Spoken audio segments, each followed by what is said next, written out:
All right, everybody, welcome back to another episode of the Sportsmen. Sorry, we are a day late, but we are not a penny short. That sucked. But like, comment, subscribe, and follow on the Instagram I appreciate it. I liked it, and man. the YouTube. Fire your questions into Mr. Anderson, and he will field them our way at the end of each episode, and we will get to them. We will. Even if it takes me and Joseph staying a little longer because Mikey V has to bail. We'll stay back and do it. We'll do or we'll just pivot and we'll do one of those like episodes when we just took viewer questions. That's right. That's true. Fine. That was but NFL season. I feel like an NFL season, everyone wants to go over the games. Yeah, so we're gonna have a lot of viewer question episodes when football's done. There's gonna be a lot. Yeah, definitely. Yeah. All right, but let's just jump right into it. Let's start as always. Let's start with college football. A lot going on here. I think Mr. Anderson wants me to start with something else, but I'm going to start with Alabama LSU. I thought that was the game, one of the games of the week, if not the game of the week. It was a great game. It was a good Saturday for games all around, but I thought that was one of the best games. It was a great first half. It was a great, well, yeah, you're right. But Mikey, can Alabama still make the playoffs after a game like that?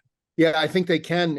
I think they can. A lot of things are going to have to fall Alabama's way, right? Because Pac-12 champion, if it's a one-loss team in the Pac-12 champion, they're not going to get left out. Or if it's Washington undefeated, certainly not going to get left out.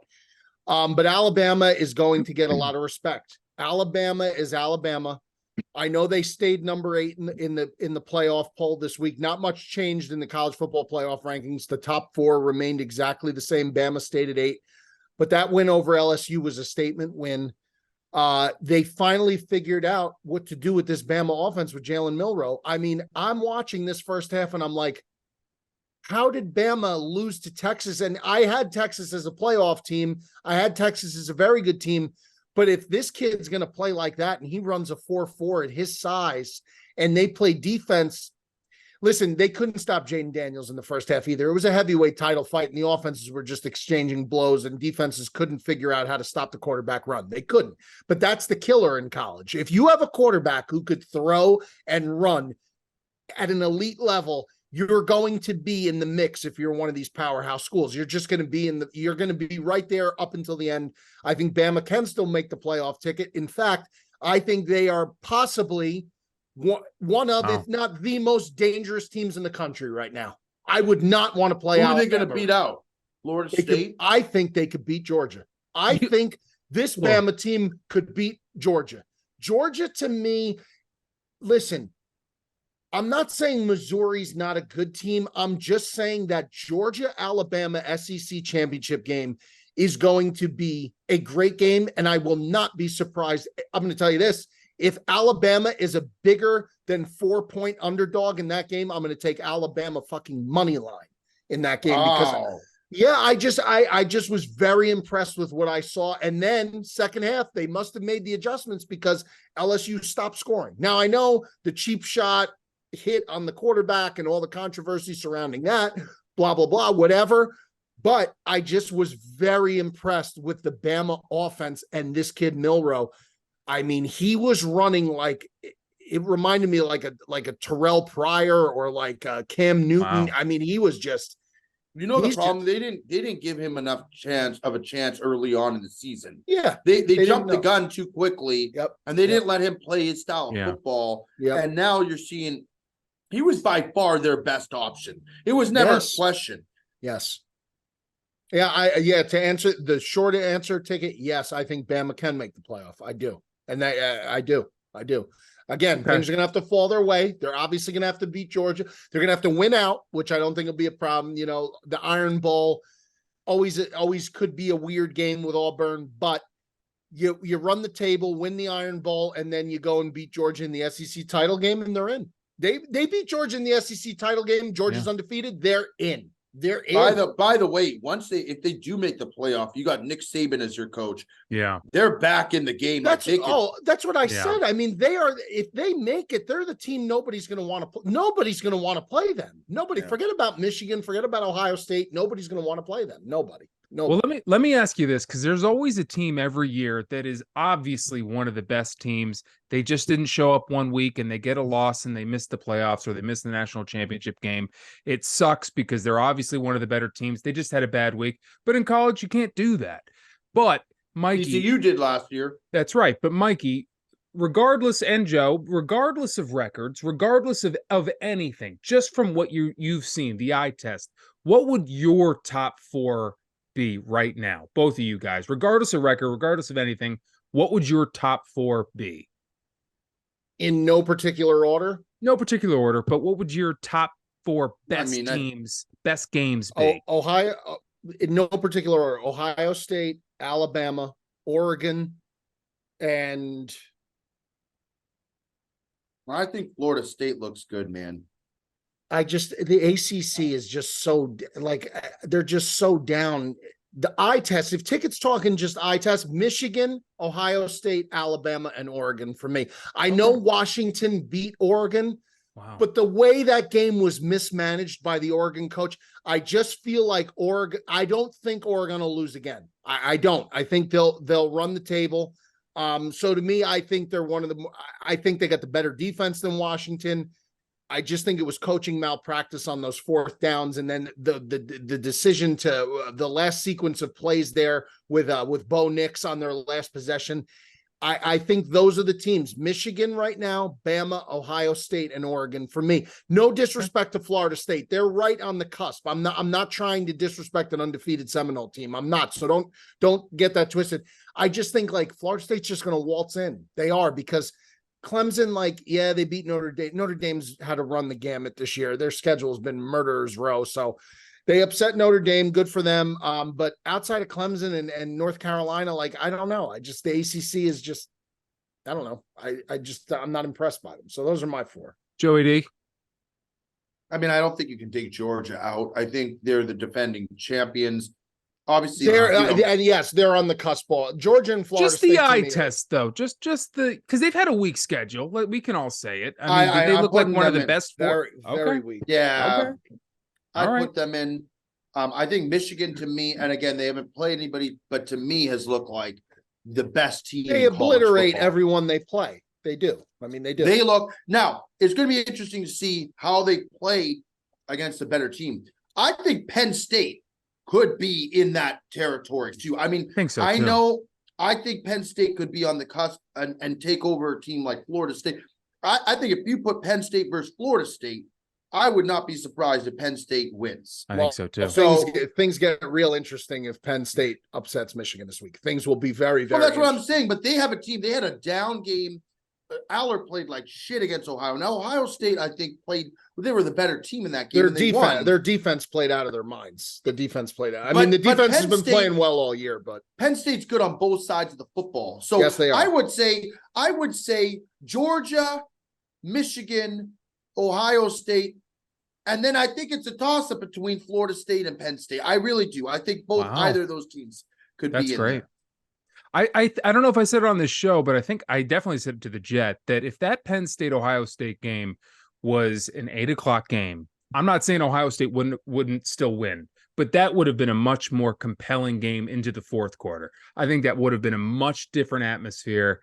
And sometimes that's what sucks about these Big Ten games. A lot of these great games in the Big Ten get relegated to the big noon games. Same thing about Michigan Penn State this week. That should be a whiteout game at night in Happy Valley with a bullet. Michigan is again getting away with, not that they're getting away with anything. They're finally playing a team of quality, but playing Penn State at noon in Happy Valley is like, if you haven't been to the whiteout, I've been to 3 of those. Are they nuts? It is a completely different animal to play at that stadium at night. The stadium literally shakes. It shakes. The stadium buckles. You could feel the structure buckling when you're there at night. The kids are everyone's tanked up. They've been drinking since 8:00 in the morning or the night before. I remember I was hanging out with a couple guys from the track team when I went the last time years ago. These guys were drinking from 3:00 in the morning the night before all the way up until the game. It is as hostile of an environment as there is in college football, maybe the most hostile environment, the whiteout in Happy Valley at night. And Michigan gets away. They don't have to play it. And it sucks, Ticket. And you're right. Yeah. And the horseshoe deserved that Penn State game to be at night as well. And it sucks. The TV money it's all about money now, and that's it. The Big Noon contract and the Big Ten, that's it. It is what it is.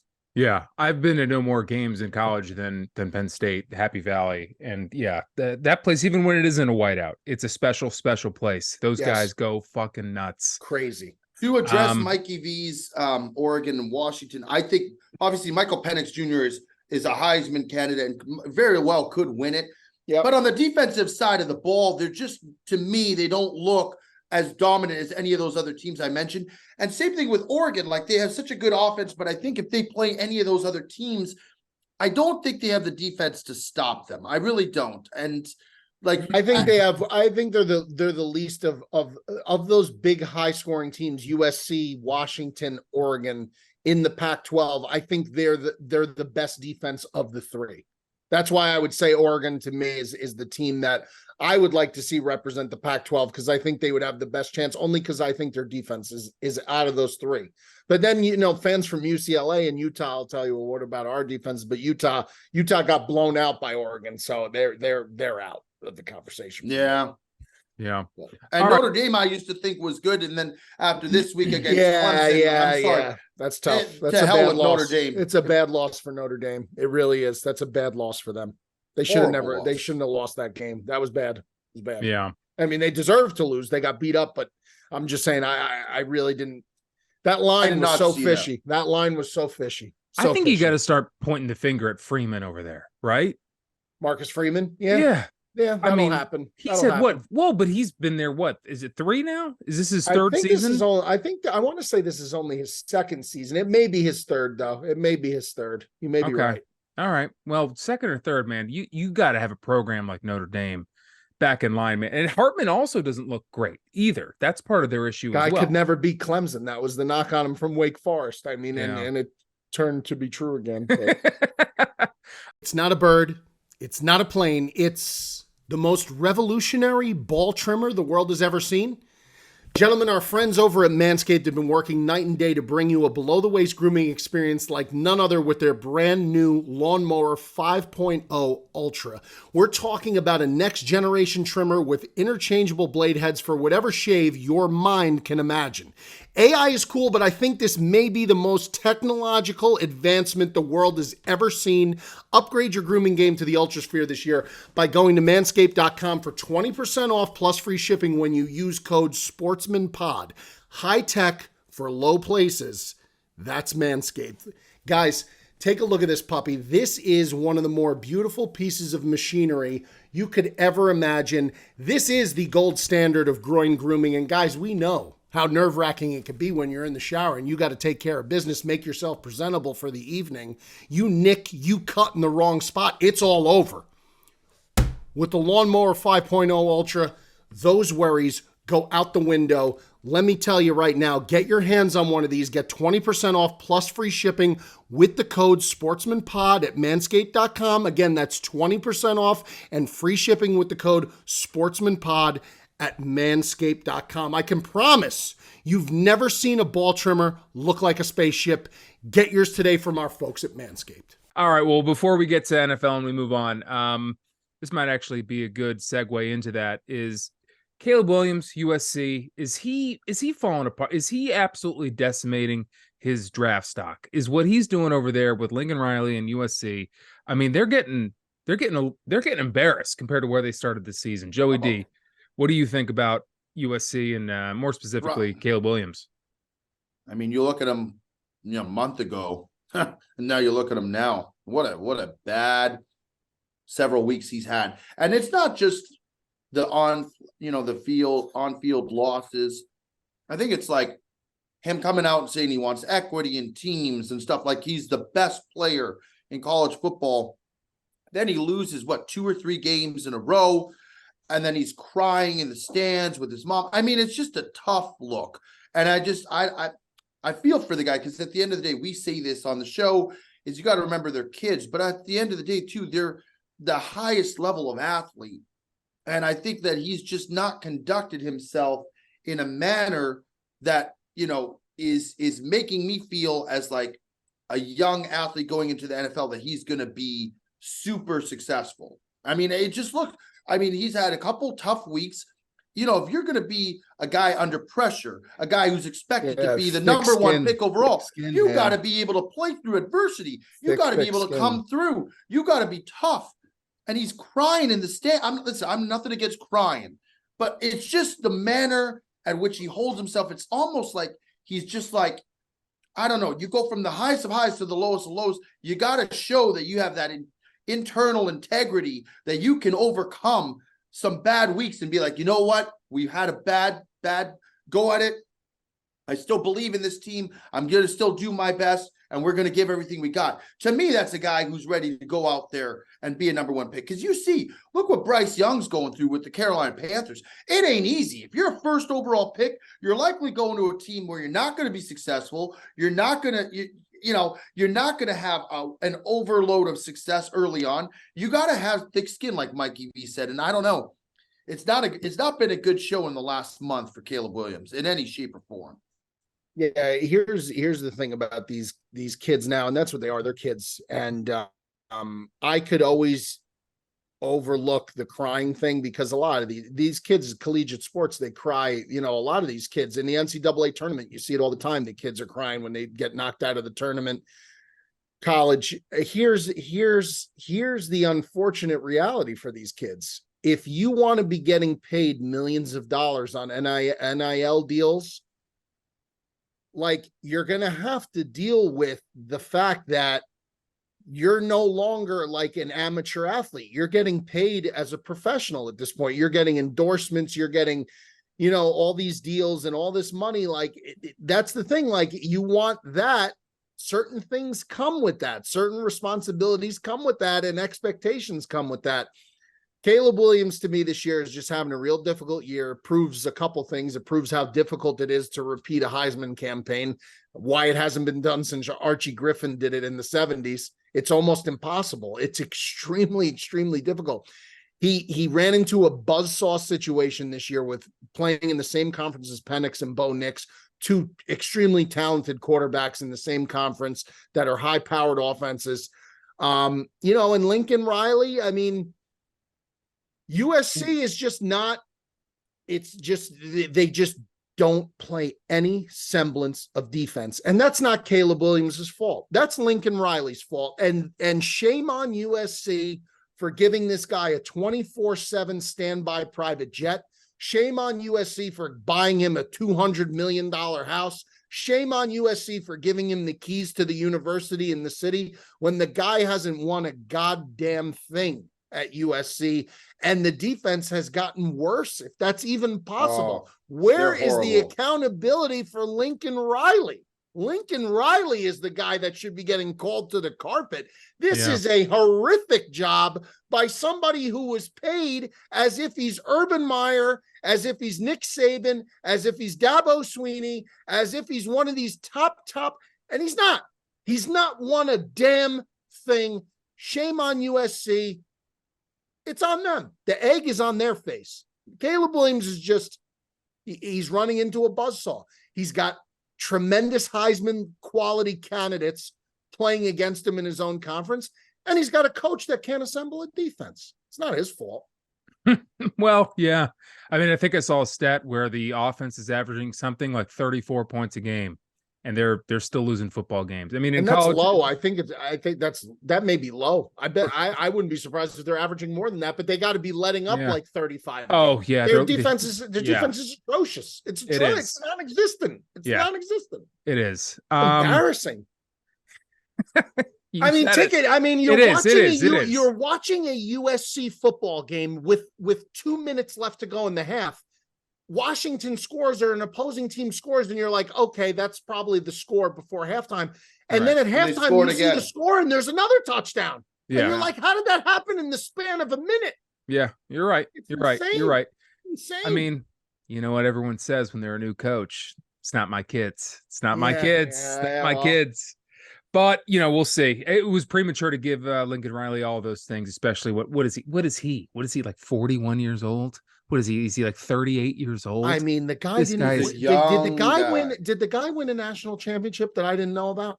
I understand he coached Heisman. I understand he got Jalen Hurts. Jalen Hurts was a ready-made quarterback from Alabama. I understand he got Baker Mayfield. Baker Mayfield was a ready-made quarterback from Texas Tech. And they won Heisman trophies, and he got to the playoffs. Mikey, some of these coaches, look at Brian Kelly. He got way overpaid. I get it, man. Win a national title. I want a guy who fucking wins a national title, and then I don't have any issue with you overpaying him. I don't have any issue, but a lot of it has to come with the way these guys market themselves. They get themselves in the media. They get guys like Colin Cowherd. There was no one bigger. Look at Lane Kiffin. These guys get way overpaid. Well, you know what the problem is too. Over the last decade or so, there's only a handful of guys that have won a national title, and really the list is short. It's Dabo Swinney, Nick Saban, Urban Meyer, and Kirby Smart. Yeah, that's literally where the list ends. There's been nobody else who's won a national title. That's right. Yeah. So, it's crazy. It's crazy. All right. Well, moving on. We'll move to the NFL before Mikey loses his mind here. I think I should have saved Lincoln Riley for He's a Problem. I should have. I'll come back. Well, just replay that. So, because that's pissing me off. All right, let's move to the Thursday night game. It wasn't the best game in the world, but it was between the Steelers and the Titans. Couple storylines there. Are the Steelers possibly the biggest fraud in the NFL? Again, I mean, 5-3. Is that team really that good? And then also Will Levis, second game. Everyone thought he was setting the world on fire. Comes out second game, plays a real defense, and the kid didn't have a touchdown and one interception. So, guys, what do you make of that game? Joey D, we'll start with you. I mean, listen, the Steelers are not the sexiest team on paper. They were a lock last Thursday. They were. I don't think any point anyone thought that they were going to lose that game. No. And they covered too. No, what was the yes? They covered. Yes, they made me a lot of money. Yep. I mean, rich man. That was the pick we gave out. That pick, I think. I gave out that pick. Listen, good defenses. You see it with the Jets. You see it with the Browns. They will keep you in games. They will win you some games. And I think that this is the case, is that this defense is just very good. And, friend of the pod, Kenny Pickett, we love him to death. We wish him all the best. If they had a guy under center there who was driving this offense forward, they would be a top team in the AFC with the way that their defense. You think so, huh? I think that they got enough pieces, man, and they're well coached. They're a well-coached team. I think they're a team that people don't give credit for, and they're going to win. They're going to end up winning 9 or 10 games this year, and they're going to probably make a playoff spot, Tick. I know a lot of guys from Pittsburgh that are calling for his head. That are pretty much sick Tomlin's of him. Head. He's been there 10 years. He's won 3 500 coach. He's won 3 playoff games in a decade. I mean, I know a lot of guys who hate that narrative that he's one of the best coaches out there. He did win a Super Bowl. Listen, I think that game was one of the easier games to pick on the board last week, only because rookie quarterback coming off such a high like that, now traveling on the road to a place that, rookie quarterbacks against Tomlin, you could say what you want about Tomlin, but against that defense in Pittsburgh, that was always on a short week. That was up. Maybe if it was a Sunday game, maybe, but on a short week, that's a very tough spot to put Levis in. I honestly think that Levis kind of looks the part. I think he kind of looks the part. I wouldn't say he was terrible by any means. I mean, of course, there was no way he was going to have a repeat performance of what he did against the Falcons the week before. But the Steelers' ticket, to answer your question, are they frauds? I don't know who purports them to be real contenders. I don't consider them to be a real contender. I consider them to be a bubble playoff team. So in that regard, I don't think they are a fraud. I think they're a bubble playoff team. I think they are. I only mean fraud in that they have a decent looking record. Yeah. Therefore, people think they might be a good team. Pittsburgh Steelers are the same as the New Orleans Saints in the NFC. I agree the same team. I agree. Okay. I agree. That's good. Yeah. Good defense, inconsistent quarterback play. The weapons on the Steelers, the weapons on the Saints, I might trust a little more, because to me, Najee Harris is very unreliable. To me, Warren looks better. Deontay Washington, right? Washington? No, I think who's the receiver? George Pickens. Johnson and George Pickens. Deontay Johnson, George Pickens, I mean, is a head case. Everyone knows he's a head case. He's starting to complain now. So maybe he'll get the squeaky wheel treatment this week and get a lot of targets. But Deontay Johnson is just, these guys, they have their skill guys, to me, are just wildly inconsistent. They're just inconsistent. And that paired with the fact that Pickett is inconsistent is a recipe for overall offensive inconsistency with the coordinator that they have that nobody likes, Matt Canada. That's a recipe for disaster. But yeah, I just think the Steelers are just a bubble playoff team. That's just what I think they are, and nothing more, nothing less. I wouldn't call them a fraud, because I wouldn't put them in a spot where I would say they're a contender in my eyes. They're just a playoff. I only mean fraud in that their record makes them look better. Yeah, I get what you're saying. I get what you're saying. What you're saying. Yeah. But in your eyes, you've always seen them as just a bubble team. So I understand. No, I mean, but like, yes, I guess if you look at their record, if you look at their record from the outside and you hadn't watched them, then yes. Yeah. All right, let's move on to Frankfurt, Germany. We had a game between the Dolphins and the Chiefs. Ended up being a better game than we thought it'd be, but the Chiefs ended up pulling it out. They won 21-14. Mikey, walk me through that game.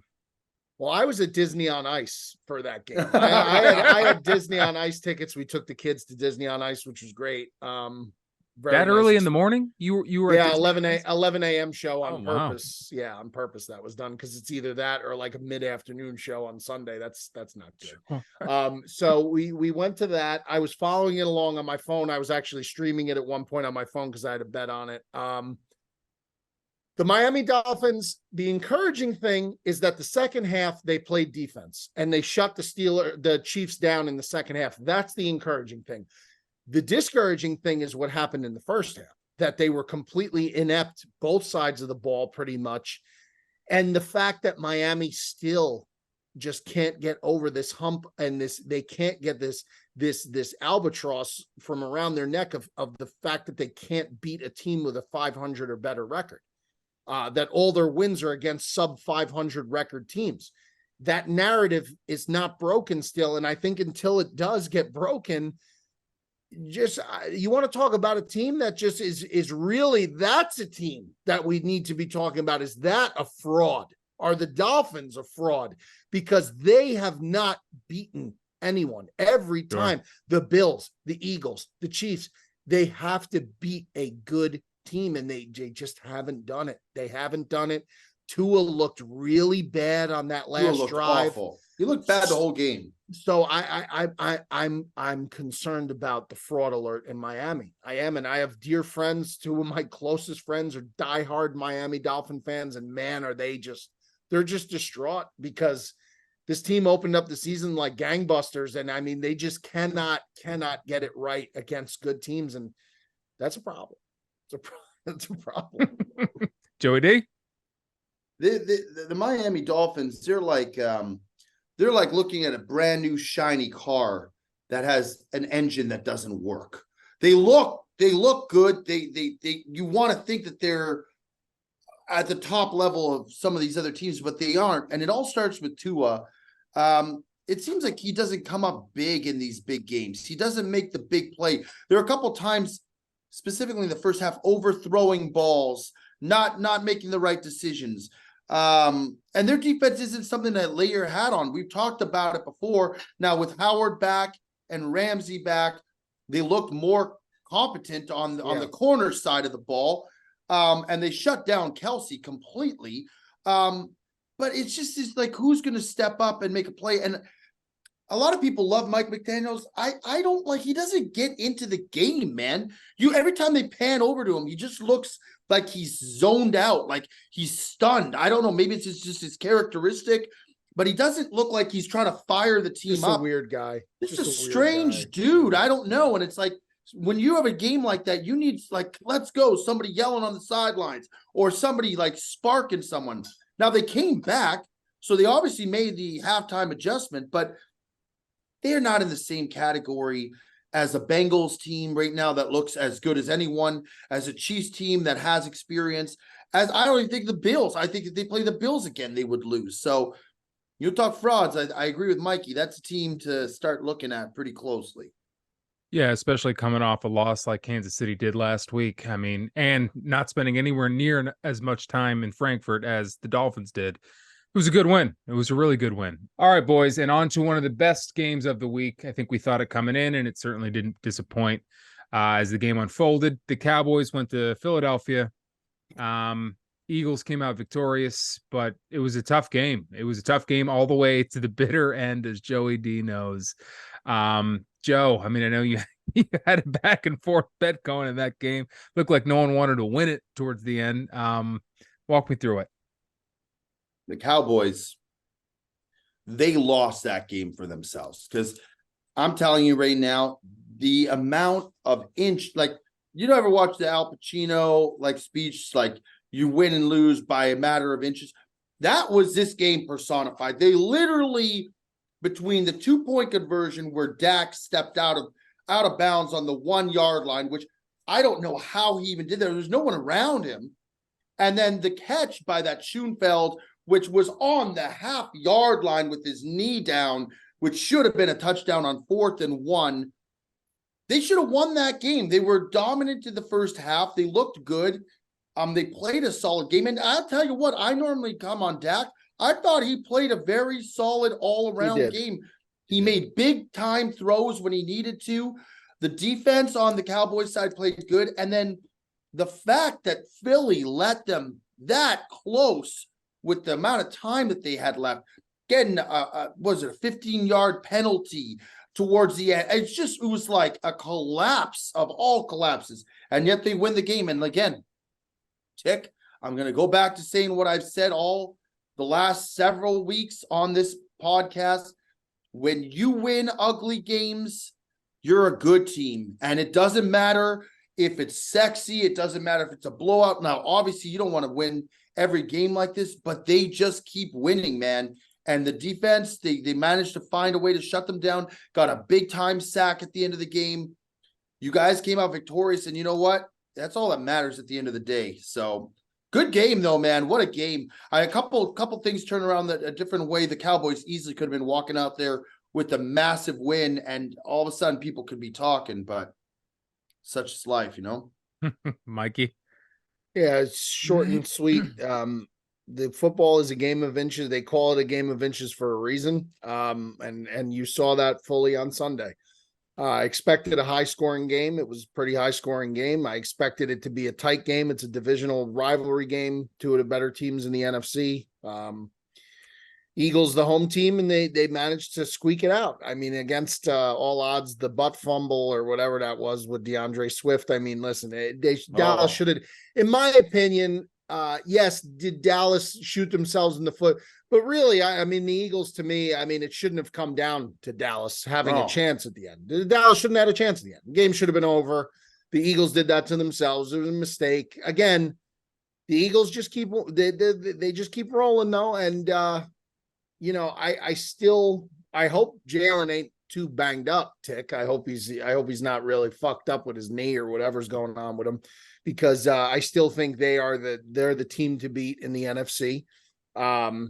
And I think they're still going to have a lot of success, but you know, Dallas, again, another team that it's just like, you know, yeah, Dak played well and you know, but you got to eventually win a big game, Dak. You got to win a big game. You know, there's just, you got to win a big game, and Dallas just doesn't. They just another team that just they don't win a big game. They got to do it, and they certainly didn't on Sunday. And you can make all the excuses up in the world, and yeah, Joe, they had so many microscopic chances of fate flipping from one side to the other, but you know, the better team makes those plays, and you know, that's the way it goes. Like, I get it, it's unlucky to a point, but at the same time, there was plenty of opportunities, and there shouldn't have been one at the end. So onward and upward for the Eagles, and Dallas is gonna,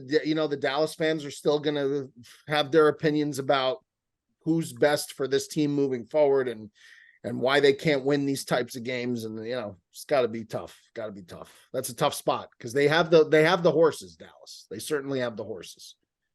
Yeah, these in-division NFC East games are always good. Whether a team's really great or a team really sucks, they always play each other really, really tough. They do, because a lot of these coaches, a lot of these players have been there for a long time, and it's just really good football. Unless it's the Giants now, because the Giants are sure, and that sucks too, because the Giants are a lot like the Jets in the way that, like, they have got a really solid defense. They've got one half of the ball figured out. It's just the offense that just can't figure it out. Now, obviously, the Jets have good wide receivers and a good running back. They've got more pieces, but without a good quarterback, doesn't seem to make that offense work. But going back to the NFC East and the Eagles, really, really good teams turn the ball over. They make mistakes, and they still win football games. Great teams don't make mistakes. And you know what? That's what happened last year with the Kansas City Chiefs and the Eagles. One team made a mistake, the other didn't. So I still have concerns. The end of that game was awfully sloppy. They brought the Cowboys back in that game when they never needed to. That's what they do. That's what this team's done. They've kept people in ball games. They're a lot like the Chiefs in that way, where it's like they keep teams around. They're letting teams play football into the fourth quarter. And it just shouldn't be that way with the way they play. They've got enough talent all around. Every first drive of the Eagles is a touchdown. Every first drive is a touchdown, and then we just go docile for about a quarter and a half, and then we're in a tight ball game, and we got to fight our way to win it. They are a great, and I put it out last week. They are a great first quarter over team to bet the Eagles, because they do score almost every opening drive. And let's keep that a secret. We don't want to advertise. Sure. But then we just can't get it together. So, again, I'm really not that disappointed with this game. It was a tough in-division game. The Cowboys always play us tough. I always knew it was going to be a tight game. I never thought otherwise. But the last minute and a half, 2 minutes of that game could have done without. But it is what it is. Moving on to, possibly an even better game was the Bills-Bengals. I think, again, another game we all thought was going to be great, and it didn't disappoint. First half was obviously a lot more entertaining to watch. But still a good game nonetheless. The Bengals pulled it out. They won 24-18. Mikey, what did you see in that game? Are the Bengals back? Joe Burrow's fully back. Okay. The Bengals are back. They're a very good football team. They're an AFC contender. They're a Super Bowl contender. There's no doubt in my mind, if they stay healthy, that's what they are. They're T. Higgins looked better than Jamar Chase. To me, the way he was catching the ball away from his body, how strong he looked with his hands, extending his arms, how big of a target he made himself. He was putting on a clinic, T. Higgins. It was actually beautiful to watch. And then on the other side of the football, man, listen, I don't know. The Bengals are not world beaters by any means on defense. They have a good Anarumo is a good defense coordinator, very good. But like, the Bengals aren't like one of these defenses where it's like they're the Ravens. But the way the first quarter unfolded, like back and forth scoring, trading touchdowns back and forth, like first 3 drives were touchdowns. Man, right? Yeah. I just really thought that, like, it's like the Bills something is not right. Something is not right there. And maybe it's just lack of talent behind Stephon Diggs. Maybe it's really that Gabe Davis had that one game against Kansas City in the playoffs, and ever since then, everyone thought he was going to be this world-class wide receiver too, the perfect complement to Diggs, and he's not. And I do think that Dalton Kincaid is a star. I think he's a star. He's their best player. He is. Aside from Diggs. He is. He's a stud. He's a stud. The run game, it feels like they can't get the balance of the run game and the pass game right. It feels like Josh wants to run, but he doesn't. It's just really weird to watch them play right now, and something is off there. Something is way off, but nothing is off with Joe Burrow right now. Joe Burrow is fully back and clicking, and that's very bad news for everyone in the AFC. Even with the Ravens, as good as they look, and they look terrific, I can't wait to see that game. Joey? Listen, this was my game of the week. I saw the Bengals play the Niners the week before, and it was evident to me when Joe Burrow gets time in the pocket to actually make a pass and see these players fulfill their routes, you're hard pressed to find a better guy in the league. And he looks like he is healed. He looks like he has time, and he looks to be back. And I said right away, Mikey V, I said, this Bengals team is back. And the Bills have had some tough starts to first halves in recent games. And that hasn't changed much. They scored on the first drive. It looked like it was going to be back and forth. And then they just kind of went stagnant. Then Josh threw the interception. And it just looked like they're not firing on all cylinders. No, they're not. So to me, I mean, like at the end of the day, like the Bills are still going to be one of the better teams in the AFC. But the Bengals, to me, have established themselves now. Now, the NFL is a weird league. One week you could think that you see something, and then the next week it's completely opposite. Yeah, I don't know, though. I think the Bills have sustained suspicions for now a couple weeks. I mean, ever since they lost to Jacksonville in England or London, they've looked the same. I mean, the win over the Giants was ugly. Giants were in that game all the way until the end. The Giants are terrible. And then the Patriots loss. I mean, it's a really bad stretch for Buffalo, and they've shown me nothing over the last month. It hasn't been a small sample size. It's been a month of bad football for Buffalo. It has. Yeah, and the defense early on in the season, the defense for Buffalo looked really good. They've got a bunch of injuries, but they're looking more and more by the week like they are struggling to stop teams from scoring, and that's a recipe for disaster. The Bengals, to me, are as good as any team in the AFC right now. They're catching their stride. They started out slow. Burrow looks to be the guy that they paid for, and they're going to be a real problem for anyone they play, especially if they start to get some more wins that they could get home field advantage. That's going to be a tough team to beat. Mm-hmm. And Joe, you called it too. I mean, I don't know if it was a week ago or 2 weeks ago, but you said that, the Bengals are back. I mean, I know the Jet came into our hotel room and was like, this is going to be a statement game from Josh, and he's going to prove that the Bills are back. And, turns out that you were right. Joe Burrow and the Bengals look fucking like one of the best teams in the league, man. They look better than their record, that's for sure. They're 5-3, but they look like a 7-1 team right now. Yeah. My 3 Super Bowl champion futures are very alive and prospering right now. Bengals plus 1,100, Ravens plus 1,800, Chiefs plus 600.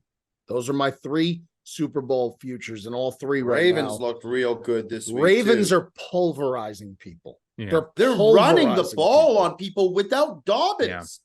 Yeah. It doesn't matter. Their offensive line and their scheme, they were always that team who could just plug in a running back and they just run all over you. Well, they just run all over you. Last year, whoever it was not great.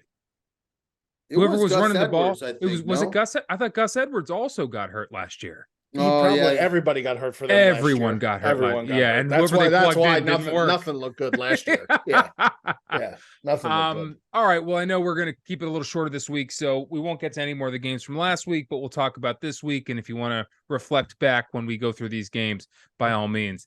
But we will start with a Thursday night game. I'm sure one Mikey will be watching closely. He wouldn't dare go to Disney on Ice on this Thursday night game. I would. The Panthers are heading to Chicago at Soldier Field. Is that the game? And Chicago, finally at home, is a favorite. They are favored by 3.5 points.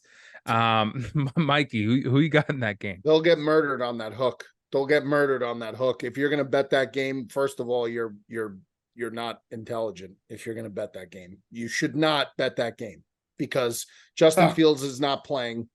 There's injuries for both teams all over the place. Brian Burns is not playing for the Panthers. Fields isn't playing for the Bears.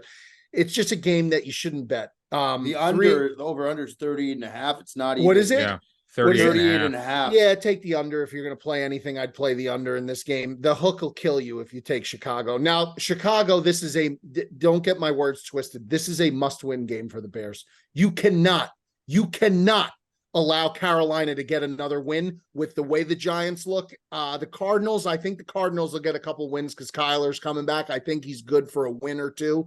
So Arizona, but the way the Giants look, if you need that, you want that fucking number 1 overall pick, you have got to beat Carolina. If they lose to Carolina, I swear to God, and these Bears fans start fucking celebrating that they beat this team, I'm going to be so fucking pissed off. Like, I'm watching tomorrow and like, I don't even know what to do. I don't want to root for the Bears. I don't want to openly root against them, but they need to beat Carolina tomorrow. So no, I am outwardly rooting for the Bears. I am outwardly really, really hoping the Bears pull it off tomorrow night. I don't think they're good for 3.5 though. I think they're good for a field goal win. The Bears cannot be a bigger than a field goal favorite against anybody in the league. I don't care who it is. They cannot be. Now, could they cover it?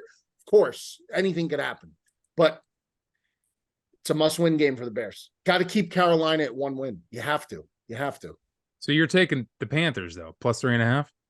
Yeah, I think the hook's going to kill Chicago. I think Chicago will win the game by like 2 points or like a point or 3. Yeah, I think that hook will fuck you if you take the Bears. I do. All right, Joey D. I think the Panthers are covering, and I think they're going to win the game. Wow. I really hope. Mikey, you're probably right. I'm not trying to stir you up. You're probably right. This is a game the Bears, like Mikey said, they have got to win. It's not for them winning. They have to keep Carolina at their losses. Yes. They have to get that first overall pick. But dude, every time I feel like you require the Bears to step up and win a game, they never is when they let you down the most. That's correct. And Bryce Young, listen, he's not going to be pressure. He's one of the most sacked quarterbacks in the NFL. If the Bears don't get pressure on him, I think it could be a very tight game.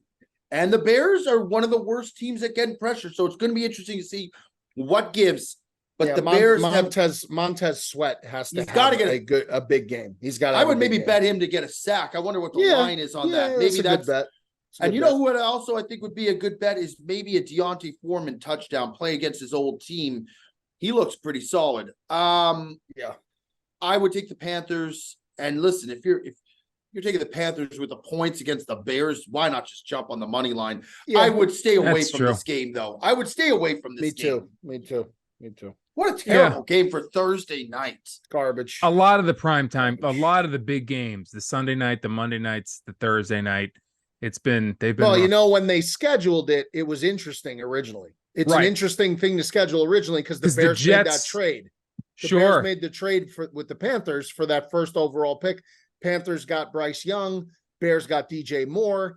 Got a good Justin storyline. Fields versus Bryce Young. Right. Yeah. But the problem is both teams absolutely suck. That's the problem. And they stink. They don't suck. They stink. So that's the thing about Bryce Young is I feel bad for him because he keeps getting compared to CJ Stroud. Look how good the Texans are doing. Look how bad Bryce Young's doing. Well, he beat the Texans. Yeah, he did, but overall, he's losing significantly. But the thing is, they're two wildly different organizations. What DeMeco Ryans is doing in Houston is absolutely making the culture that he is creating in Houston, the pieces that they have on offense. I mean, he's building something special over there.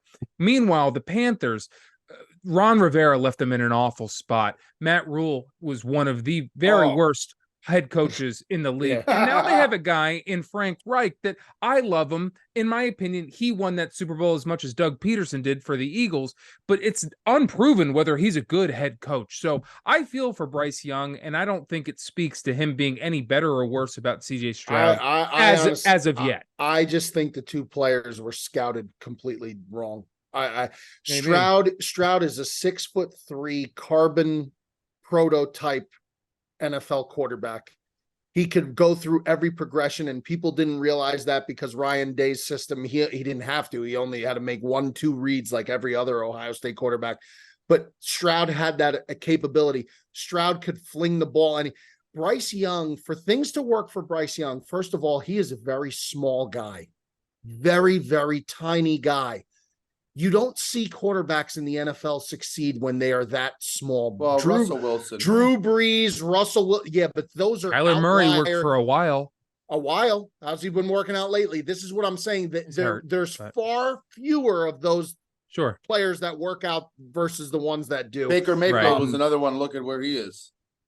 Yeah, well, my whole point was just that regardless of who they are as quarterbacks, one's working in a much different culture than the other. The Panthers are an absolute mess. DeMeco Ryans is really building something special over there with the Texans. I think they're going to be a team to watch in the next 5 years. I think they're going to be a good team for a long time. You want to talk about a guy who left that franchise in shambles was Bill O'Brien. Did everything he could to make that team terrible. That's right. I mean, it was like he was trying to screw the Texans. I know. Man. Yeah. I agree. But all that to say, I'm going to take the Bears. Give me the points. or give me the -3.5. Moving on, we got the Colts. Oh, man, I almost want to see. This is going to be a miserable game. And I know who Joey D is going to pick because he picks him every week. But we got Indianapolis heading to New England, playing at, they're in Germany too. They're in Frankfurt this week. So they're not at Gillette. They're in Frankfurt. And Indy is favored by 1.5, over under 43.5. Joey D, who you like there? Patriots win this game. Whoa! Yeah. Wow. Okay. I like the Patriots. I like Bill Belichick. Off, U.S. soil to get the team ready and the troops manned up. The Patriots are a team that are intriguing to me because there's times where they look like against the Bills like a very competent team, and then there's times where they look like they don't belong on a football field. And I think the thing with the Colts, and by the way, Mikey V said it last week, I actually like the Colts. I root for this team weekly, but they're wildly inconsistent as well. And when you have two wildly inconsistent teams, give me the team with the better coach. I'm going to go Patriots to win this game. So I would take the 1.5. But again, anything under 2 points, I'm normally just going to take money line. I think you're better off. Mikey? Yeah, I'll take the Colts. Okay, there you go. I'm also simple as that. If the Colts would stop giving Zach Moss the ball as much as they did, and they just trust Jonathan Taylor, I would take the Colts. And I think that's what will happen Sunday. I do. He's such a clearly better back. And then I think they will get these receivers involved a little bit, and I think they'll go off play action, and I think they'll have some success. We'll see. Okay. What a terrible game. Why would you waste your time watching that game? Why? Why would you bet on it? Why? The only people watching that game was Colts and Patriot fans. That's it. Joey D will have a bet on that game. He will be up at 6 a.m. 100% watching that game. That's correct. I'll take the Patriots as well, though. I agree with Joe. Unfortunately, I bet the coach. I think that's unfortunately true. I'd love to take the Colts, but I won't.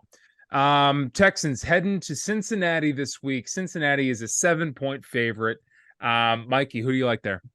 Yeah, Stroud against Burrow. Two guys who both went through Ohio State. Burrow, of course, finishing his illustrious career at LSU. This is a bad spot for the Texans, I feel. I know that they've had this season that's been like a Cinderella story. It really has. Like, this is a Cinderella story season for Houston. That's a lot of lumber. It's a lot of lumber. I think people are going to be, it's fishy that it's that high, I think, considering how well the Texans have played, which would make you think that means that the Bengals are going to blow them out. Every time I think the Texans are going to lose, they don't. And not to say that they're going to win outright. It's a lot of points. That's a lot of points. That being said, this is a tough game, man, to predict. It's a very tough game. Everything about me, Mikey, would say take the Texans. Yeah. The way that they played, they played hard against the Bucs last week. They won. Like, everything would say take the Texans. It's a fishy line, a lot of points. But for that reason, I would take the Bengals. I'm going to take the Bengals because something is not right here. And maybe this could be like, I hate to say this, and I hope it's not. This could be like a clunker game for CJ. I hope it's not, because he's had such an incredible year, and I'm rooting for him, just if for nothing else, to break the narrative that Ohio State quarterbacks can't play in the NFL. So I really am rooting for him.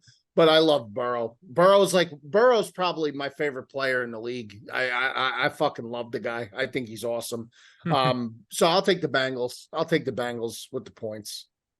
Yeah, I'll take the Bengals as well. I mean, when you look, I've been talking high on the Texans, and I do think they're going to be a really good team the next 5 to 10 years, but I don't think they're quite there yet, especially when you look at their schedule this year. They haven't really played anyone that good except the Ravens week 1 where they got decimated. They kept that game. That was a game for a half.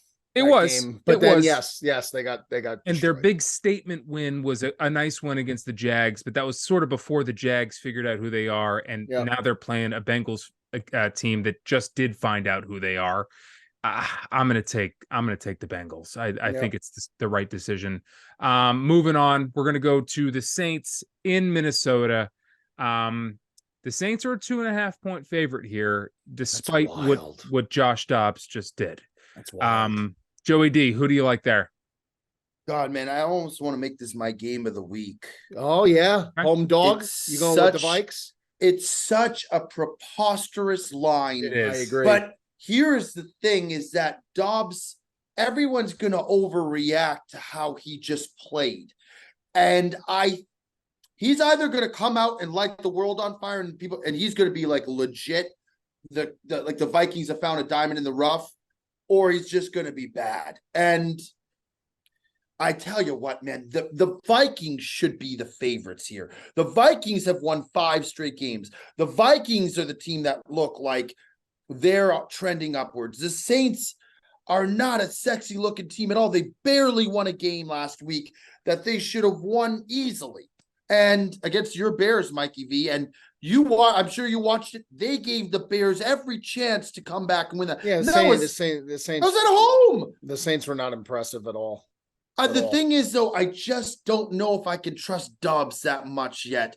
So I'm not going to take it as my game of the week, but I'm absolutely taking the Vikings. Yeah, Mikey? Me too.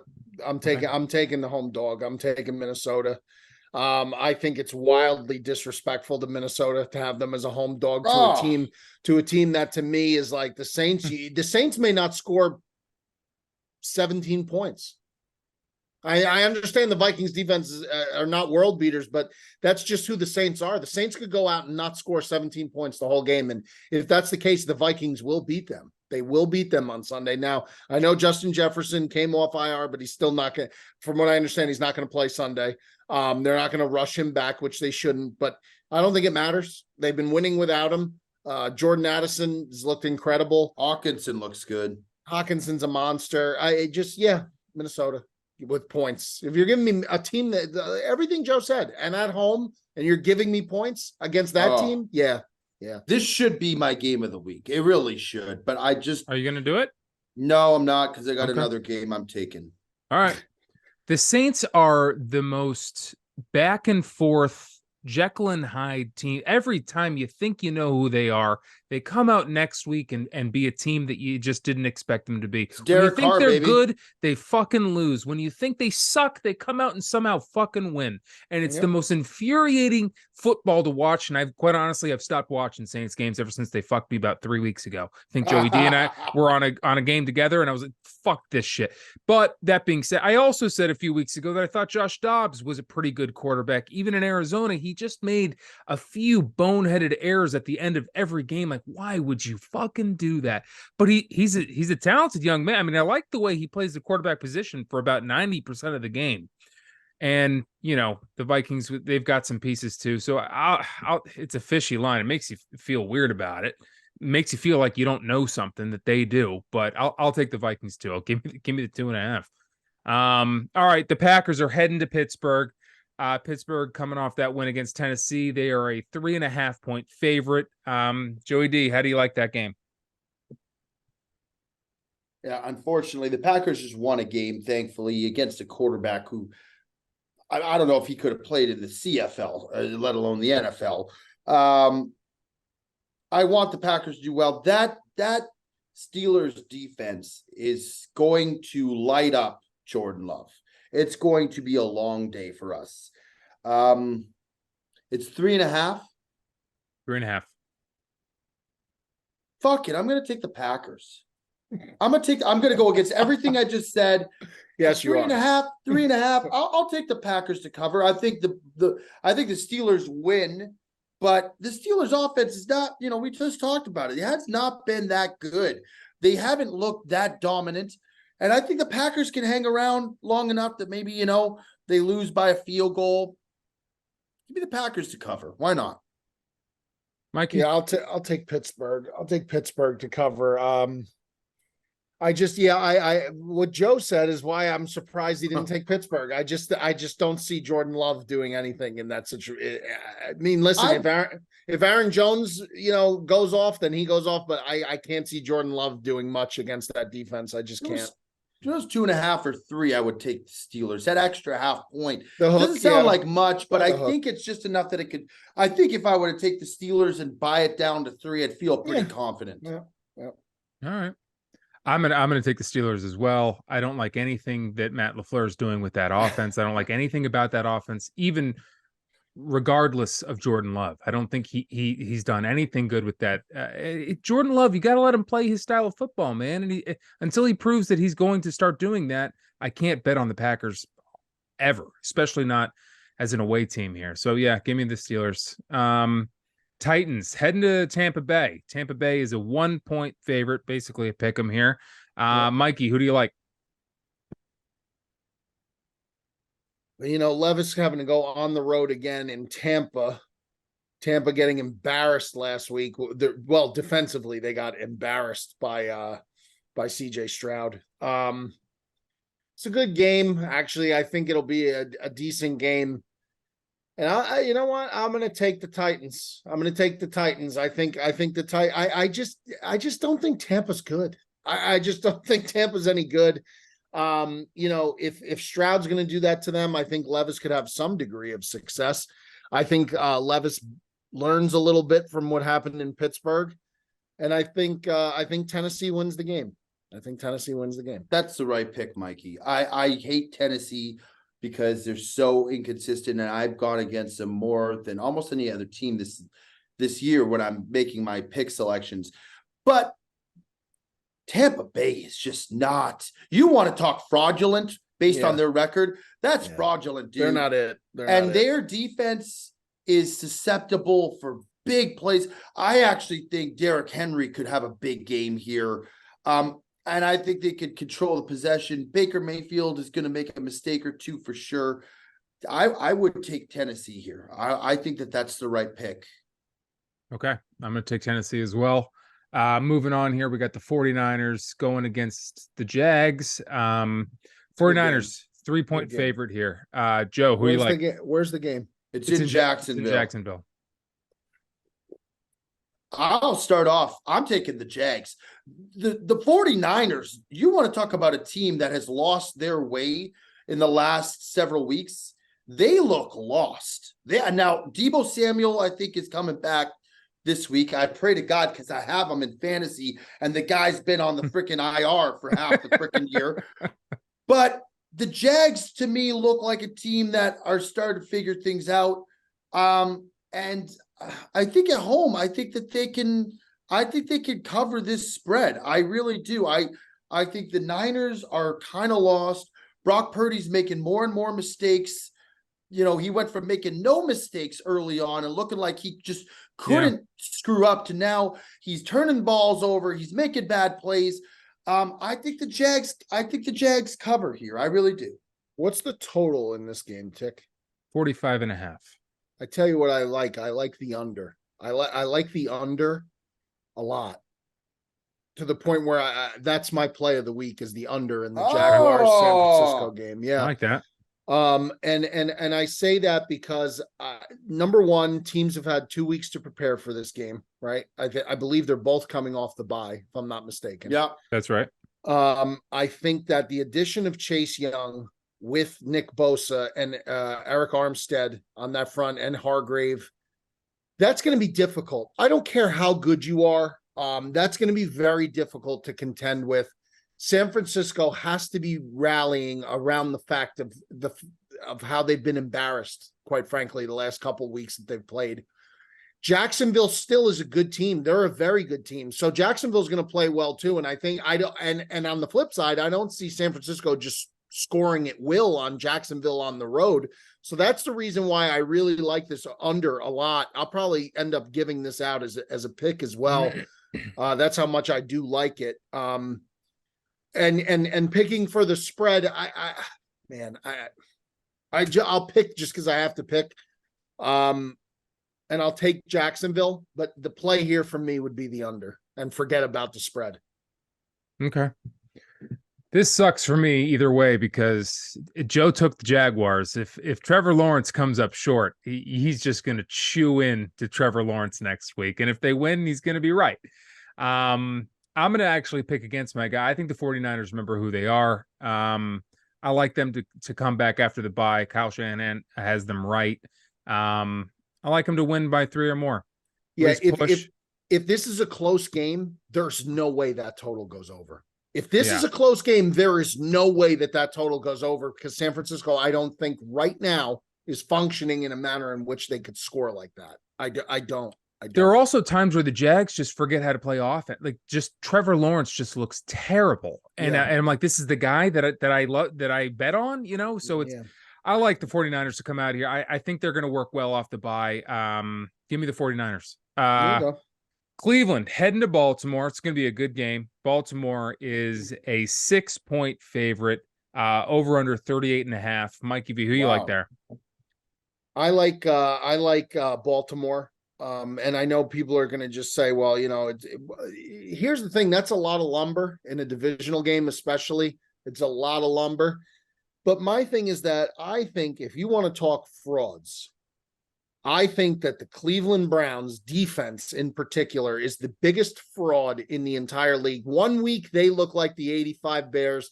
The next week, they look like the 2019 Bears or 2020 Bears. It's because of Myles Garrett. And it's inconsistent. And I just think that Baltimore, I can't pick against Baltimore. If I have to pick that spread again. You did last week. Probably a game that I the game of the week. You took the Seahawks. And so here's the thing about picking on this show. I'm sorry, but I got it. No, that's absolutely true. And I got taken to the cleaners. But here's the thing: I didn't give that pick out as a pick. The only pick that I've given out from this show that my game of the week was the Dallas pick against the Rams, which was a lock. Yeah. Here's the thing: picking on a Tuesday night or a Wednesday night, you don't get to watch any of the line movement. By the time Sunday rolls around, a lot of things could have changed. And the way that line trended and kept going towards Baltimore Sunday morning, I knew I was fucked. I knew it. I knew that game was fucked. I knew it. And I was like, oh, there's another loss in the Sportsman column, but it is what it is.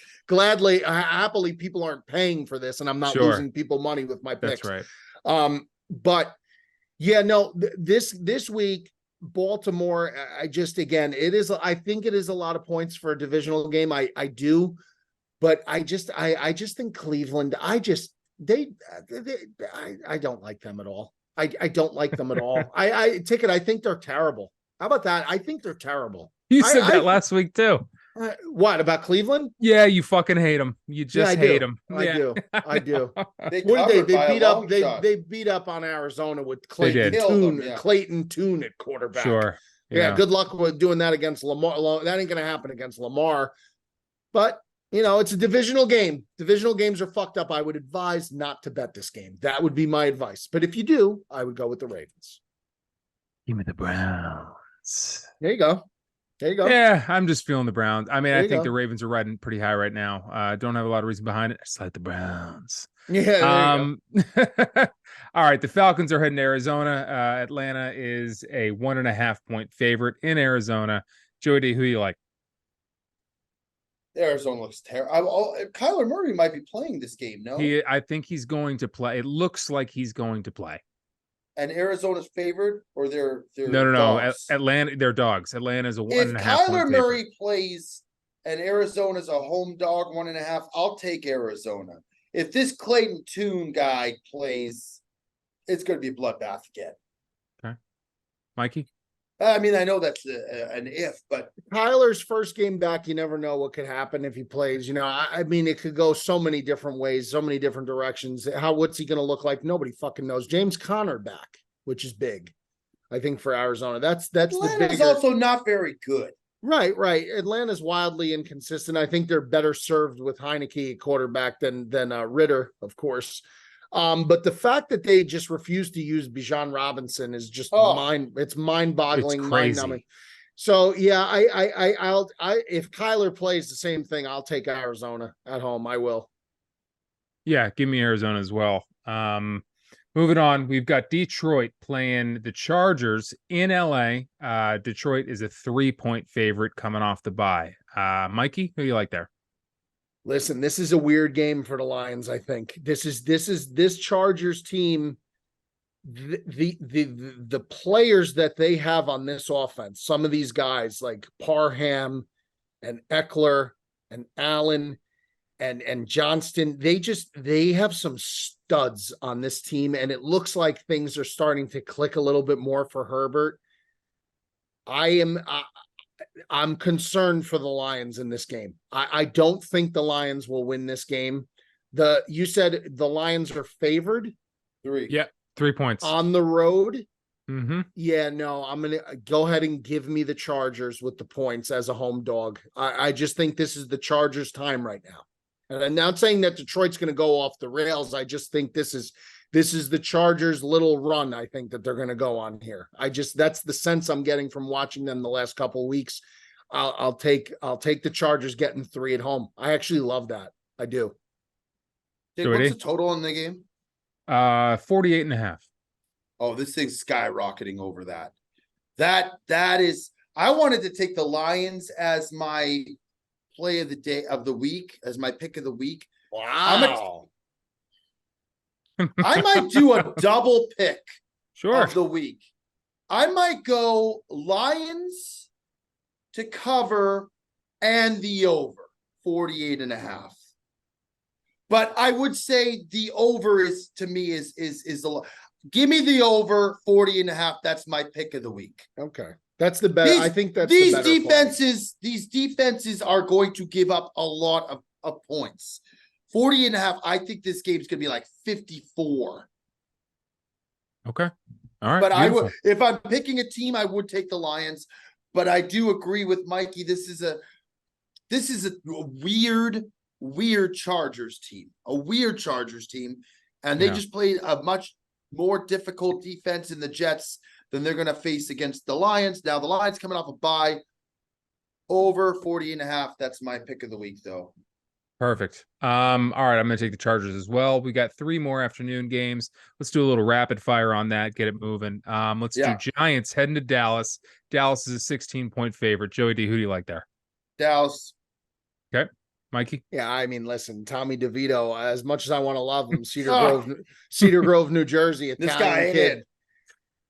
Yeah, no, he's not. And he's going to have to go into Dallas against Micah Parsons. And that's just going to, I'm concerned for this kid. I am, to the point where it's almost not funny because it's never funny to watch somebody who's really should not be in that position. I just feel like that's kind of where I understand he's on the roster, but they just signed Matt Barkley. I really think they should have Matt Barkley close to ready to go for this game, because I think it could get it could be uncomfortable watching it. You know what I mean? It gets to a point where it's not comfortable watching it anymore. And that's where I feel like it could go. So yeah, Dallas with the points. I don't care if it was 26, I would still take Dallas. I agree. Give me Dallas minus the 16. Washington heading to Seattle. Seattle is a 6.5-point favorite. Joey D, who do you like there? Commanders. Yeah, Seattle's that's a Seattle weird fucking line. Seattle looked. Geno Smith, man. By the way, I have been saying this for weeks. This guy stinks. You saw it last week. He does. I know. I agree. I don't know. Everybody, Jet was like, it's the Seahawks. I'm taking Seahawks. I'm like, dude, this is such a clearly a Ravens pick. Geno Smith does not handle pressure. He makes stupid decisions. And he's not going to lead you to a playoff win or he's just not it, man. 6.5? They just lost by 37 points. And that's why. Yeah, they'll probably cover. I'm going to take Seattle. because it makes no sense that they are a touchdown favorite against the Commanders. It makes no sense. The Commanders have played well last week. They won. It makes no sense. Seattle probably wins this game by 17 points. That's why I was Vegas always knows something we don't know, man. I know. I was laughing so hard. Infuriates me. I was laughing so hard because that's gonna be my game of the week. I'm gonna take Seattle. Yeah, there you go. I don't like Washington going across the country. I think they're already a dog shit team, but I definitely don't like them going all the way to Seattle. The other is that everyone wants you to remember that the Seahawks just got fucking pummeled, and I think they're a better team, and I don't think they're a great team or a good team, but I think they're better than the Commanders, and I think they're better than them by 6.5 points. Joe, was there more you wanted to say about them? No, just saying, like, it pisses me off that Vegas always knows something more. It's like I'm a dumb kid. It's like a dumb kid in school where you're reading like the math equation and you can't understand it. But there's another kid in class who just is like looking at you like, how can't you get this? And I'm looking at him like, there's nothing about this that makes sense. How can you figure? And it's like, it always is the case. And you're probably going to get a much needed win on your Sportsman pick of the week this week, Tick. It's been a while. It's been a while since you hit. I think we won, maybe, and you possibly. Took the Jets last week. But like Mikey said, luckily no one's paying for this. It's just, you'd be an idiot to take me anyway. It was a tough graphic that Mr. Anderson put out where we had four picks and 3 out of 4 were L's. That was a bad one. It's been bad for me too. So yeah, I agree though, Joe. I mean, it's like the stock market after hours. They're playing an unfair game. There is something they know. They're getting extra time. It's a rigged game, and you got to know that when you're walking in. Unless you bet with the only subs, then you're making money. Yeah, we've been on quite a run. Now moving on to the Sunday night game, we got the Jets going to the Raiders in Las Vegas. Jets are a 0.5-point favorite, man. Jets are a 0.5-point favorite. Mikey, who you like there? How can the Jets be favorite? I understand the defense and how good they are, and they're going to face a rookie quarterback in Aiden O'Connell. But it's on the road, man, and just like the Jets, just their offense is just horrible. Now maybe this isn't the worst matchup for them because the Raiders defense by no means is, some kind of shutdown defense. So maybe this is an ideal matchup for them. It's tough to take either of these teams, bro. It really is. But I think the Jets could be on the verge of a total fucking meltdown now. I think they had their little success and little mini run. Yeah, give me the Raiders. Joseph? The Jets might score 1 point in this game. Yeah. I don't know. They could be a 1-point favorite. I don't even know if the over-under on their points, it's got to be team total points. It's got to be like 10. Yeah. The Raiders looked energetic under Pierce. They looked like they had gotten the donkey that is McDaniels off their back. They looked rejuvenated. I don't know if you saw post game, they were smoking stogies in the locker room. Crosby was partying. Like they looked like they were having fun. And that's something that you can't say about this team for a long time. Is Jimmy G playing? I mean, I guess it doesn't really matter. It's O'Connell. O'Connell looked decent. I think this is the Raiders easily. Jimmy G is healthy, I think. I think they just benched him. I think he's benched. Yeah, he hasn't played like he's healthy. Give me the Raiders, man. This is the Jets' offense is stagnant. It's beyond. This could be a lock. This could be a pick. Sure, if you want to. You've already got 2. Do you want a third? You're the only one winning right now. I'm sticking with my over. I like the over. Okay. All right. In the last game of the week, we got the Monday night game. We got the Broncos heading to Buffalo in Orchard Park. Buffalo is a 7.5-point favorite. Mikey, who you like? The Dolphins at Broncos. No, the Broncos at Buffalo. Correct. 7.5-point favorite for the Bills. Yeah, that's right. Oh no, man. I just don't know. I understand Denver. That's too much lumber. I'm not falling into the Buffalo Bills trap again. I'm just not. I'm just not. Give me Denver. Give me Denver with the points. Maybe this will probably be the week that the Bills score 35 and boom. Give me Denver until proven otherwise. Wow. I need to see the Bills blow a team out. I said I need to see Josh kill a team. I haven't seen him have that killer just destroyed. Yeah. Yep. That's the Josh you're going to get this week. The Bills are going to cover this game. They're going to blow the smithereens out of the Broncos. But that being said, Mikey V, that's the right pick to make if you're just going based on the eye test. But the Bills are just you want to talk Dr. Jekyll, Mr. Hyde. 1 week they look like they could win the Super Bowl, and the next week they look like they don't know what they're doing out there. Give me the Bills at home. This is a statement game for this team. They have got to bounce back. They have not looked good for the last month. They got to come back and win. Prime time Monday night game. Give me the Bills. Okay.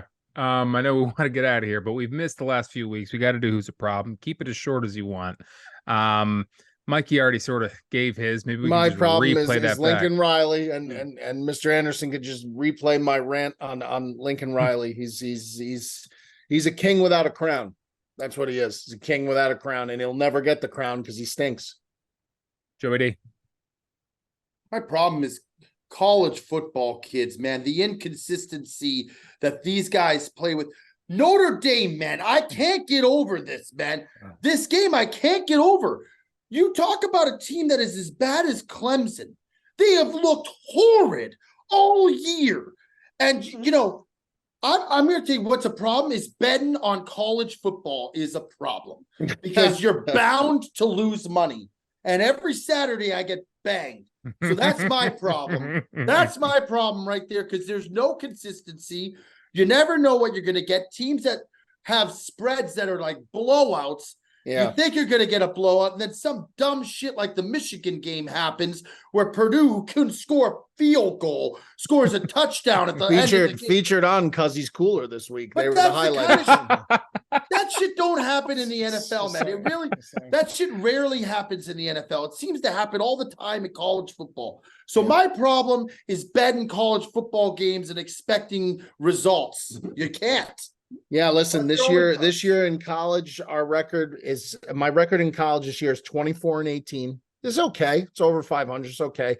But I mean, compared to the NFL, I'm 23 games over 500. In so the NFL. Much harder. College is very volatile. And it's because the lines are just so insane. But it's always been that way. No, Mikey? That's true. No, it is. And you know what? Some guys will tell you college is easier to handicap. I disagree. Wow. I disagree. Not a chance. Not this year anyway. This year, no way. I've always done better in pro. Always. But it may only be easier in that there's so many more games where you can find a game that maybe you really like. Perhaps. But I'm talking about the big time, prime time games. Sure. All right. My problem of the week, I'll just keep it short. It's a good problem. It's Keenan Allen. Keenan Allen is he just passed over 10,000 receiving yards. He's there's only one guy ahead of him for the Chargers all time. It's Antonio Gates. He made one of the most spectacular catches I ever saw the other night. It was a blowout game. It wasn't much of a game, but it was insane nonetheless. And this guy's been on good crap teams for his entire career, and he's been one of the only savers for that. He's been one of the only bright spots for that team. A team that just cannot fucking win, and he's always showed up for him. This guy is a real problem. If he was on any other team, they'd be hitting the playoffs, they'd be winning Super Bowls. This guy is one of the best receivers in the league, and just hasn't really ever gotten his flowers because the Chargers have always underachieved. And we're gonna say, Joe. Well, I was gonna say that he kind of came out of nowhere. I don't think he was highly touted coming into the league. I don't even know, was he drafted, Mikey, or was he undrafted? Oh, he was drafted. Who? Keenan Allen. He was drafted. Well, he was drafted very late because I remember when he had his breakout season years ago where he kind of came onto the league by storm. People were like, this guy is something special. 76th overall pick. 76th overall. Yeah, that's a third round. He was a third round pick. Pick. Okay. Yeah. All right. But I have him both my fantasy leagues, so I'm rooting for him every week. Yeah, you love him. That's right. All right, and we'll just rip a few viewer questions here. We got Jill Hillermeyer. He wants to know, and I'll start with you, Joe. What is your price on never watching another second of sports for one whole year? What's your price? You better throw me onto the island like Castaway, like Tom Hanks. That's the only way it's happening. There's not a number. There's got to be a number. Come on, man. Not a realistic number. It would save you money. You would make money because you're going to lose money gambling. If you said to me, I'll give you $5 million to not watch a game for a year in any sport, I'll take the $5 million. All right, Mikey. That's a high number. Is that 5 million untaxed? The 5 million? Yeah, let's just call it untaxed. Well, money. is it going to be? Am I going to be living in Florida or California? Untaxed money. Not to watch a second of sports for a year. That's insane. Oh man. Sports makes up such a big part of our lives. Yeah, $25 million. Holy you're telling me someone offers you $10 million, you ain't doing it. It's 1 year. If you show me 10 million in cash, I probably out of the best interest for my family, I'd probably have to take the 10 million. Yeah. He'd be in the fucking pools of Bora Bora sipping coconut juice and fucking doing a luau. Yeah, but how am I? Now, suppose I'm in that pool and they put Wimbledon on or something on the TV. Like, what do I have to do? Like, not look? Like, how am I gonna? It's a preposterous question. It's a good question. Let's move it on. We love our viewers. It's a great question, but it's also preposterous because how could you avoid it? It's unavoidable. It's Americana. Sure. Yeah. I mean, I'd have to have whatever it is that cost me to be out of America for an entire year, plus another 2 million. I don't know what that costs. Maybe another maybe $4 million. All right. This next question. Thank you, Jack, for that question. This one comes from Chris Freeze. At what point do you put a team or player on your betting ban list? 3 beats, more or less? What does it take? Yeah, I did that with the Denver Nuggets last year. Which was ironic, obviously, but I kept getting beat by. You know what that is, though? It's really the sport. The NBA is on my betting ban list. I really will rarely ever put out an NBA pick. I think it's the most volatile betting in all of sports. It's terrible. The league has been ruined in terms of that. So it takes a certain amount of beats, I would think, but I wouldn't put a number on it. I just think the NBA is unbettable. I think it's unbettable. If you want to make money, I think it's unbettable. It's unbettable. There's some people who make their bread and butter off the NBA. Yeah, I guess. I don't believe it. Show them to me. Who are what they say? Who are these people? Who are these people? Vegas Dave. Yeah, Vegas Dave does actually. But who knows what his real numbers are? That's the thing. You got to be transparent. Like, you got to do the weekly report. I want to see it. I got to fucking see it because I don't believe it. I don't believe it. Fool me once, shame on me. Fool me twice, shame on you. Fail me 3 times, never again am I taking you. I didn't even know there was a 3 times. I thought it was just 2 things. I thought I'm answering the question. Oh, you added that. Oh, I'm answering his question. Oh, got it. 3 times you beat me, you banged me 3 times. Like the Saints, tickets right. The Saints. We went to the Saints early on, and bang, bang, bang. Never again. That's it for the rest of the season. It has to be like a no-brainer play. I'll look the other way. Yeah, I agree. Three bad bets probably, or 2 just decimations. 2 just back to close game decimations. Something along those lines. And the last question we'll do tonight comes from Michael Martinez. He says, best meal after hitting a big bet. When you hit a big bet, you're celebrating. What's the go-to meal? Big old steak.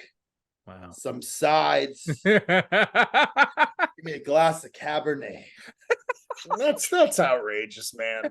Give me a $100 Chinese food delivery. Oh, that's pretty good too. Give me like a Chinese smorgasbord with nice Modelo on the side. It'd be great. Just enough for me. Amongst other things. I like Joe's order. I mean, if it's a big bet. Joe's is great. Yeah, but it, like I just you never gone out with your boys after a big win. Yeah. No, well, yeah, I guess. On the West Coast, it's different. I feel like if I hit a big bet, the likelihood of me hitting a big bet, I'm most likely at home. So it's like, I just like, that's so that's Bob and I. We've had a couple good Sundays. We went out for Italian afterwards and had a hell of a night. Yeah, there's gonna be a lot of party bets next weekend. A lot of party bets. We're back on, by the way. We're back on. We're back. All on. Right. By the way, we are a 100% go ticket link available tomorrow for the Brilliantly Dumb Show live. So I might as well promote it here. Wow! The Brilliantly Dumb Show live, and ticket will be there, and Joey D will be there. The Sportsmen, the Chelsea Music Hall, New York City. Bangarang. Tickets. There's only 244 tickets available, and when the link goes up, that'll be the end of it. Maybe there'll be all Sportsmen people who show up. We would love the Sportsman crowd to be there. I got to tell you what, this Sportsman crew, like the diehard faithful, Sportsman's they are on the come up, man. People are making the claim that the Sportsman's the best pod out there right now. I've seen it in comments. I've seen it. Sportsman we're just sponsored by Manscaped. That's right. We love our friends over at Manscaped, by the way. Manscaped.com. You use the promo code SportsmanPod. There you go. I believe it is, right? Look what they just sent me here. Take a look at this package. Wow. Oh, I didn't get that. I didn't get that. No, it's coming. Mikey, the good people over at Manscaped are sending them. Okay, good. Oh, look. I got a t-shirt that says your balls will thank you. And they sent me that's a t-shirt. They sent me a newspaper. It says your balls will thank you. We save balls. We save balls. There you go. So those are saving one ball at a time. That's right. If you use Manscaped, your pubic region will go from what looks like Joe's face to what looks like my head. So you make that decision for yourself, okay? Press 1 to be connected. Absolutely. My delivery's here. Oh, mine's on its way too. So all right, use the promo code for the Manscaped. Get your tickets for the Brilliantly Dumb Show at the Chelsea Hall in New York. Gentlemen, it's another good episode. It's another episode of The Sportsman, in fact. That's Mikey V. That's Joey D down there. I'm the Big Ticket, and we will see everyone next week. Have a good one. Thanks, folks.